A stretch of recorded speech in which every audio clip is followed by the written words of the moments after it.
Chapter 24 The Secret Cave. The sun had nearly reached the meridian, and his scorching rays fell full on the rocks, which seemed themselves sensible of the heat. Thousands of grasshoppers, hidden in the bushes, chirped with a monotonous and dull note. The leaves of the myrtle and olive trees waved and rustled in the wind. At every step that Edmond took, he disturbed the lizards glittering with the hues of the emerald. Afar off, he saw the wild goats bounding from crag to crag. In a word, the island was inhabited, yet Edmond felt himself alone, guided by the hand of God. He felt an indescribable sensation somewhat akin to dread, that dread of the daylight that even in the desert makes us fear we are watched and observed. This feeling was so strong that at the moment when Edmond was about to begin his labor, he stopped, laid down his pickaxe, seized his gun, mounted to the summit of the highest rock, and from thence gazed around in every direction. But it was not upon Corsica, the very houses of which he could distinguish, or on Sardinia, or on the island of Elba with its historical associations, or upon the almost imperceptible line that to the experienced eye of a sailor alone revealed the coast of Genoa the proud, and Leghorn the commercial, that he gazed. It was at the brigantine that had left in the morning, and the tartan that had just set sail, that Edmond fixed his eyes. The first was just disappearing in the Straits of Bonifacio. The other, following an opposite direction, was about to round the island of Corsica. This sight reassured him. He then looked at the objects near him. He saw that he was on the highest point of the island, a statue on this vast pedestal of granite, nothing human appearing in sight, while the blue ocean beat against the base of the island and covered it with a fringe of foam. Then he descended with a cautious and slow step, for he dreaded lest an accident similar to that he had so adroitly feigned should happen in reality. Dantès, as we have said, had traced the marks along the rocks, and he had noticed that they led to a small creek, which was hidden like the bath of some ancient nymph. This creek was sufficiently wide at its mouth and deep in the center to admit of the entrance of a small vessel of the lugger class, which would be perfectly concealed from observation. Then, following the clue that in the hands of the Abbé Faria had been so skillfully used to guide him through the Daedalian labyrinth of probabilities. Wow, there is an adjective for you, Daedalian, like Daedalus, who built the labyrinth on Minos in Crete. That's a mad good adjective if I ever heard one. The Daedalian labyrinth of probabilities. He thought that the Cardinal Spada, anxious not to be watched, had entered the creek, concealed his little boat, followed the line marked by the notches in the rock, and at the end of it had buried his treasure. It was this idea that had brought Dantès back to the circular rock. One thing only perplexed Edmond and destroyed his theory. How could this rock, which weighed several tons, have been lifted to this spot without the aid of many men? Suddenly an idea flashed across his mind. Instead of raising it, thought he, they had lowered it. And he sprang from the rock in order to inspect the base on which it had formerly stood. He soon perceived that a slope had been formed, and the rock had slid along this until it stopped at the spot it now occupied. A large stone had served as a wedge. Flints and pebbles had been inserted around it, so as to conceal the orifice. This species of masonry had been covered with earth, and grass and weeds had grown there. Moss had clung to the stones, myrtle bushes had taken root, and the old rock seemed fixed to the earth. Dantès dug away the earth carefully and detected, or fancied he detected, the ingenious artifice. He attacked this wall, cemented by the hand of time, with his pickaxe. After 10 minutes' labor, the wall gave way, and a hole large enough to insert the arm was opened. Dantes went and cut the strongest olive tree he could find, stripped off its branches, inserted it into the hole, and used it as a lever. But the rock was too heavy and too firmly wedged to be moved by any one man, were he Hercules himself. Dantes saw that he must attack the wedge, but how? He cast his eyes around and saw the horn full of powder that his friend Jacopo had left him. He smiled. The infernal invention would serve him for this purpose. With the aid of his pickaxe, Dantes, after the manner of a labor-saving pioneer, dug a mine between the upper rock and the one that supported it, filled it with powder, then made a match by rolling his handkerchief in saltpeter. He lighted it and retired. The explosion soon followed. The upper rock was lifted from its base by the terrific force of the powder. The lower one flew into pieces. Thousands of insects escaped from the aperture Dantes had previously formed, and a huge snake, like the guardian demon of the treasure, rolled himself along in darkening coils and disappeared. Dantes approached the upper rock, which now, without any support, leaned toward the sea. The intrepid treasure-seeker walked around it, and selecting the spot from whence it appeared most susceptible to attack, placed his lever in one of the crevices, and strained every nerve to move the mass. The rock, already shaken by the explosion, tottered on its base. Dantes redoubled his efforts. He seemed like one of the ancient Titans who uprooted the mountains to hurl against the father of the gods. The rock yielded, rolled over, bounded from point to point, and finally disappeared in the ocean. On the spot it had occupied was a circular space, exposing an iron ring let into a square flagstone. Dantes uttered a cry of joy and surprise.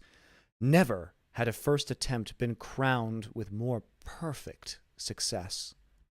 He would fain have continued, but his knees trembled, and his heart beat so violently, and his sight became so dim, that he was forced to pause. This feeling lasted but for a moment. Edmond inserted his lever in the ring and exerted all his strength. The flagstone yielded and disclosed steps that descended until they were lost in the obscurity of a subterraneous grotto. Anyone else would have rushed on with a cry of joy. Dantes turned pale, hesitated, and reflected. "Come," said he to himself, "be a man. I am accustomed to adversity. I must not be cast down by the discovery that I have been deceived. What then would be the use of all I have suffered? The heart breaks when, after having been elated by flattering hopes, it sees all its illusions destroyed. Faria has dreamed of this. The Cardinal Spada buried no treasure here. Perhaps he never came here, or if he did, Caesar Borgia, the intrepid adventurer, the stealthy and indefatigable plunderer, has followed him, discovered his traces, pursued them as I have done, raised the stone, and, descending before me, has left me nothing." He remained motionless and pensive, his eyes fixed on the gloomy aperture that was open at his feet. "Now that I expect nothing, now that I no longer entertain the slightest hopes, the end of this adventure becomes simply a matter of curiosity." And he remained again motionless and thoughtful. Yes, this is an adventure worthy a place in the varied career of that royal bandit. This fabulous event formed but a link in a long chain of marvels. Yes, Borgia has been here, a torch in one hand, a sword in the other, and within 20 paces at the foot of this rock, perhaps 2 guards kept watch on land and sea, while their master descended, as I am about to descend, dispelling the darkness with his before his awe-inspiring progress. But what of the fate of the guards who thus possessed his secret? Asked Dantes of himself. The fate, replied he, smiling, of those who buried Alaric. Yet, had he come, thought Dantes, he would have found the treasure, and Borgia, he who compared Italy to an artichoke which he could devour leaf by leaf, knew too well the value of time to waste it in replacing the rock. I will go down. Then he descended, a smile on his lips, and murmuring that last word of human philosophy, perhaps. But instead of the darkness and the thick and mephitic atmosphere he had expected to find, Dantes saw a dim and bluish light, which, as well as the air, entered not merely by the aperture he had just formed, but by the interstices and crevices of the rock, which were visible from without, and through which he could distinguish the blue sky and the waving branches of the evergreen oaks and the tendrils of the creepers that grew from the rocks.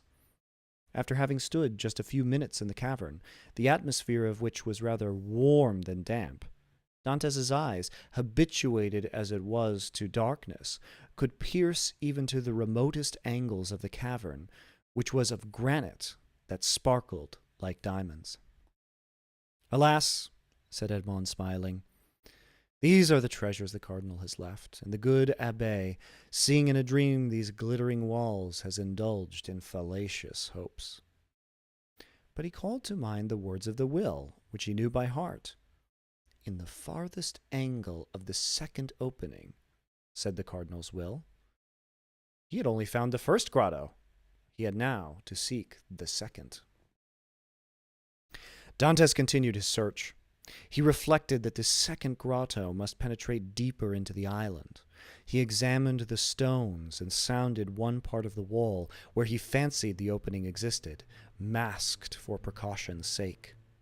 The pickaxe struck for a moment with a dull sound that drew out of Dantes's forehead large drops of perspiration. At last it seemed to him that one part of the wall gave forth a more hollow and deeper echo. He eagerly advanced, and with the quickness of perception that no one but a prisoner possesses, saw that there, in all probability, the opening must be. However, he, like Caesar Borgia, knew the value of time, and in order to avoid fruitless toil, he sounded all the other walls with his pickaxe, struck the earth with the butt of his gun, and finding nothing that appeared suspicious, returned to that part of the wall whence issued the consoling sound he had heard before. He struck it again, and with greater force. Then a singular thing occurred. As he struck the wall, pieces of stucco, similar to that used in the groundwork of arabesques, broke off and fell to the ground in flakes, exposing a large white stone. The aperture of the rock had been closed with stones. Then this stucco had been applied and painted to imitate granite. Dantes struck with the sharp end of his pickaxe, which entered some way between the interstices. It was there he must dig, but by some strange play of emotion, in proportion as the proofs that Faria had not been deceived became stronger, so did his heart give way, and a feeling of discouragement stole over him. This last proof, instead of giving him fresh strength, deprived him of it. The pickaxe descended, or rather fell. He placed it on the ground, passed his hand over his brow, and remounted the stairs, alleging to himself as an excuse a desire to be assured that no one was watching him, but in reality because he felt that he was about to faint. The island was deserted, and the sun seemed to cover it with its fiery glance. Afar off, a few small fishing boats studded the bosom of the blue ocean. Dantes had tasted nothing, but he thought not of hunger at such a moment. He hastily swallowed a few drops of rum, and again entered the cavern. The pickaxe that had seemed so heavy was now like a feather in his grasp. He seized it and attacked the wall. After several blows, he perceived that the stones were not cemented, but had been merely placed one upon the other and covered with stucco. He inserted the point of his pickaxe, and using the handle as a lever, with joy soon saw the stone turn as if on hinges and fall at his feet. He had nothing more to do now, but the iron tooth of the pickaxe to draw the stones toward him one by one. The aperture was already sufficiently large for him to enter, but by waiting he could still cling to hope and retard the certainty of deception. At last, after renewed hesitation, Dantes entered the second grotto. The second grotto was lower and more gloomy than the first.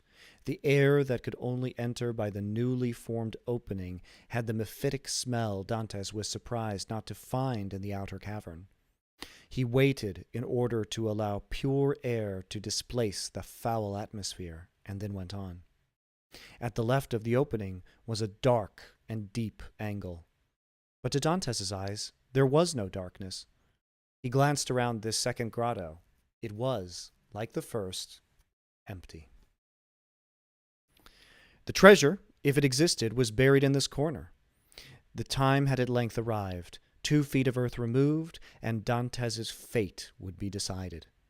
He advanced toward the angle, and summoning all his resolution, he attacked the ground with the pickaxe.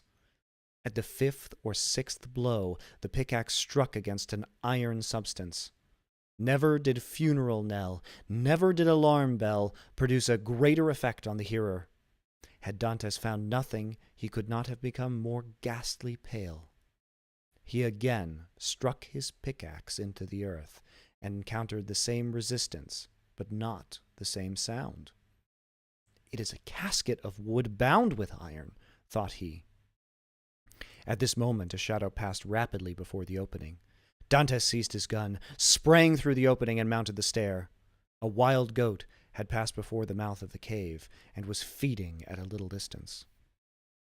This would have been a favorable occasion to secure his dinner, but Dantes feared lest the report of his gun should attract attention.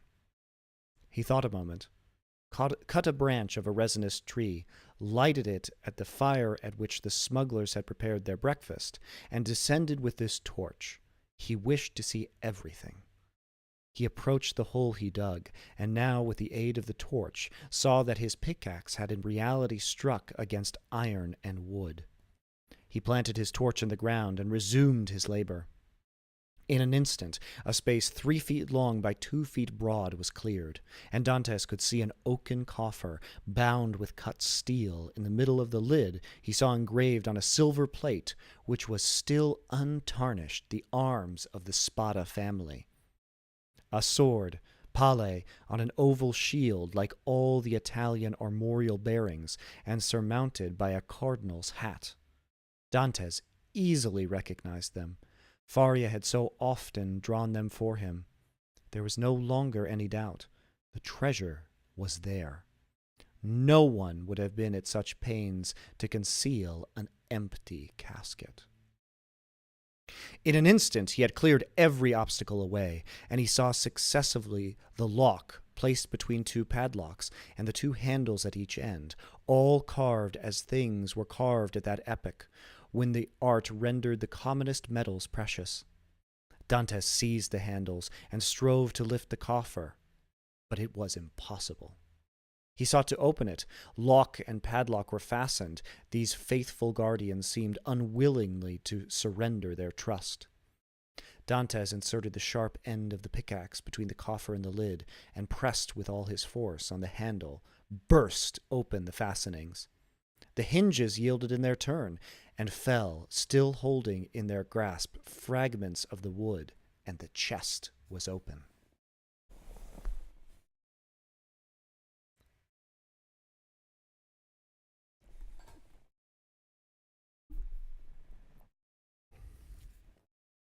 Edmond was seized with vertigo.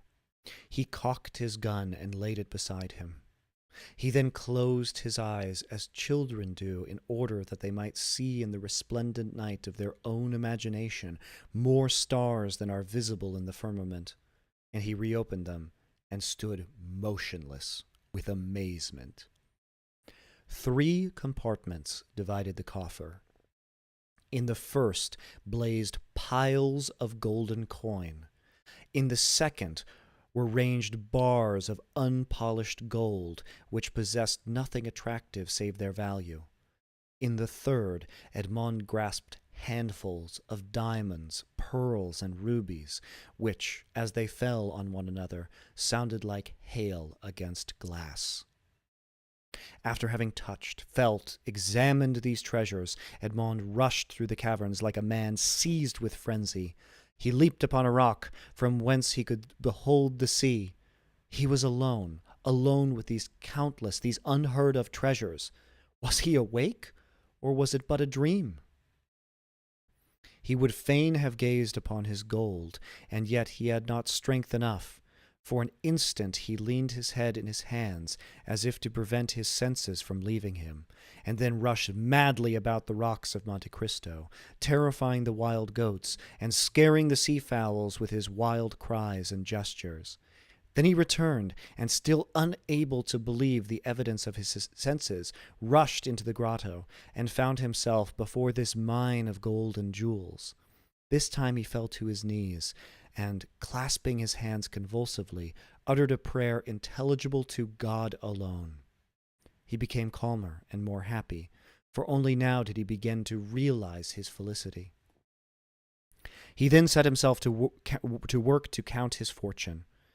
There were 1,000 ingots of gold, each weighing from 2 to 3 pounds.